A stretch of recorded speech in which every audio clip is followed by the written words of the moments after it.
Joshua 8. And the Lord said to Joshua, Do not fear and do not be dismayed. Take all the fighting men with you and arise. Go up to Ai. See, I have given into your hand the king of Ai, and his people, his city, and his land. And you shall do to Ai and its king as you did to Jericho and its king. Only its spoil and its livestock you shall take as plunder for yourselves. Lay an ambush against the city behind it. So Joshua and all the fighting men arose to go up to Ai. And Joshua chose 30,000 mighty men of valor, and sent them out by night.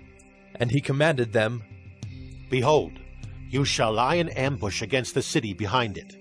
Do not go very far from the city, but all of you remain ready.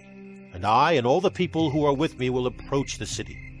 And when they come out against us just as before, we shall flee before them. And they will come out after us until we have drawn them away from the city. For they will say, They are fleeing from us just as before, so we will flee before them. Then you shall rise up from the ambush and seize the city, for the Lord your God will give it into your hand. And as soon as you have taken the city, you shall set the city on fire. You shall do according to the word of the Lord. See, I have commanded you. So Joshua sent them out, and they went to the place of ambush, and lay between Bethel and Ai, to the west of Ai. But Joshua spent that night among the people. Joshua arose early in the morning, and mustered the people, and went up, he and the elders of Israel, before the people to Ai. And all the fighting men who were with him went up and drew near before the city, and encamped on the north side of Ai, with a ravine between them and Ai. He took about 5,000 men, and set them in ambush between Bethel and Ai, to the west of the city. So they stationed the forces, the main encampment that was north of the city, and its rear guard west of the city. But Joshua spent that night in the valley. And as soon as the king of Ai saw this, he and all his people, the men of the city, hurried and went out early to the appointed place toward the Arabah, to meet Israel in battle. But he did not know that there was an ambush against him behind the city. And Joshua and all Israel pretended to be beaten before them, and fled in the direction of the wilderness.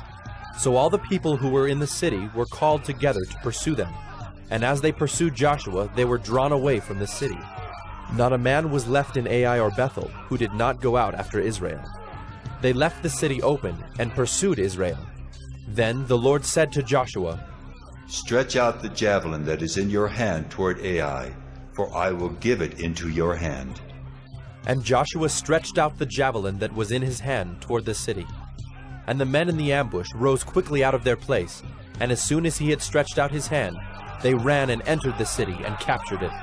And they hurried to set the city on fire. So when the men of Ai looked back, behold, the smoke of the city went up to heaven, and they had no power to flee this way or that, for the people who fled to the wilderness turned back against the pursuers. And when Joshua and all Israel saw that the ambush had captured the city, and that the smoke of the city went up, then they turned back and struck down the men of Ai. And the others came out from the city against them, so they were in the midst of Israel, some on this side and some on that side. And Israel struck them down until there was left none that survived or escaped. But the king of Ai they took alive, and brought him near to Joshua.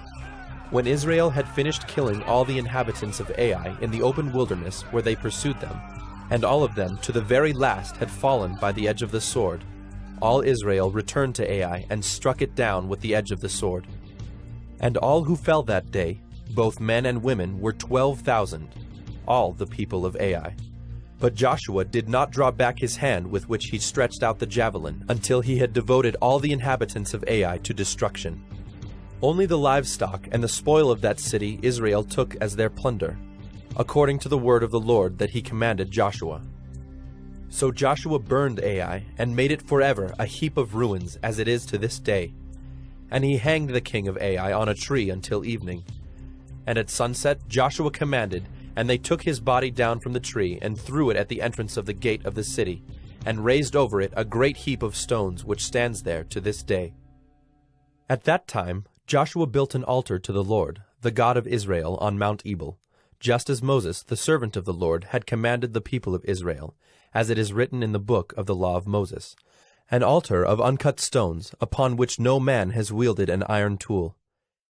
And they offered on it burnt offerings to the Lord, and sacrificed peace offerings.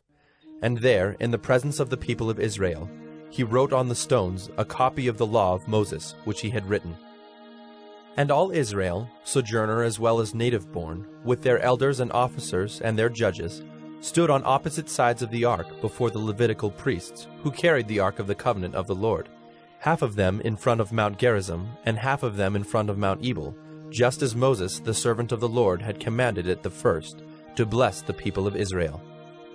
And afterward he read all the words of the law, the blessing and the curse, according to all that is written in the book of the law.